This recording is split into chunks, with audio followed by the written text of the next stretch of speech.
Hi మామ. Kingdom Vijay Devarakonda గారు హీరోగా, భాగ్యశ్రీ బోర్సే గారు ఇంపార్టెంట్ రోల్లో, సత్యదేవ్ గారు ఇంకో ఇంపార్టెంట్ రోల్లో, జెర్సీ డైరెక్టర్ గౌతమ్ తిన్ననూరి గారి డైరెక్షన్లో నాగవంశీ గారు ప్రొడ్యూస్ చేసిన ఈ మూవీ ఈ థర్స్డే థియేటర్స్లో రిలీజ్ అయింది. ఈ మూవీ నాకు ఎలా అనిపించింది అంటే అసలు ఎక్కలేదు మామ.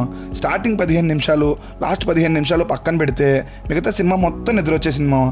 ఓవరాల్గా మూవీ గురించి చెప్పాలి అంటే ఎన్నో సూపర్ హిట్ సినిమాలు మిక్సీలో వేసి ఇంకో సూపర్ హిట్ సినిమా తీద్దాం అనుకున్న కింగ్డమ్ టీం ప్రయత్నం చాలా దారుణంగా తేడా కొట్టింది. ముందుగా ప్లస్ పాయింట్స్ గురించి మాట్లాడుకుంటే పర్ఫార్మెన్సెస్.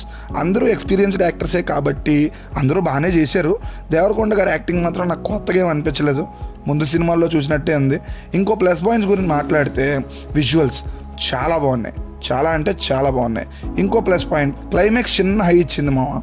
విలన్ క్యారెక్టర్ చేసిన అతను కూడా చాలా బాగా యాక్ట్ చేశాడు. అంతే మామ. ఇంకా ప్లస్ పాయింట్స్ అంటూ నాకేం అనిపించలేదు. మైనస్ పాయింట్స్ గురించి ముందుగా మాట్లాడుకుంటే మ్యూజిక్.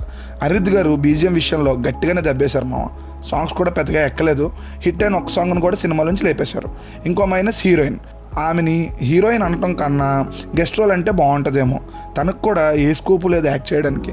స్క్రీన్ ప్లే చాలా స్లోగా ఉంది, చూస్తున్నంతసేపు నిద్ర వచ్చేసింది మామ. లిటరల్లీ సెకండ్ హాఫ్ అయితే కూర్చోవడం చాలా కష్టంగా అనిపించింది. క్లైమాక్స్లో సీక్వెల్ కావాల్సిన సెటప్ పెట్టి సీక్వెల్ కార్డ్ వేయినప్పుడే అర్థమైంది నాకు వాళ్ళు ఎంత కాన్ఫిడెంట్ ఈ సినిమా రిజల్ట్ మీద ఉన్నారు అని. స్టోరీలో ఉన్న మెయిన్ మోటివే ఫుల్ఫిల్ అవనప్పుడు ఏ సినిమా అయినా అంత సాటిస్ఫైయింగ్ ఇవ్వదు. ఓపెనింగ్లో ఒక సీక్వెన్స్ చూపిస్తారు, అదే మోటివ్ అని డిసైడ్ అయ్యే లోపు హీరో మోటివ్ని బ్రదర్ మీదకి షిఫ్ట్ కొట్టి చివరిలో మళ్ళీ హీరో మోటివ్ బ్రదర్ కాదు చూపించింది అన్నట్టు ఎండ్ చేస్తారు. అది సినిమానే డీవియేట్ చేసేసింది అనిపించింది. ఓవరాల్గా నాకైతే పెద్దగా అనిపించలేదు. ఏదో వెళ్ళాను, చూశాను అంతే. విజయ్ దేవరకొండ గారి మీద అభిమానం ఉంటే ట్రై చేయండి, లేకపోతే స్కిప్ చేయడమే బెటర్ ఆప్షన్ అని నేను అంటాను. జెర్సీ డైరెక్టర్ కదా బాగా తీసుంటారులే అనుకుంటే ఆ డైరెక్టర్ ఆశల మీద గట్టిగానే దెబ్బేశారు. బాయ్ మామ. ఇంకో రివ్యూతో మళ్ళీ కలుద్దాం.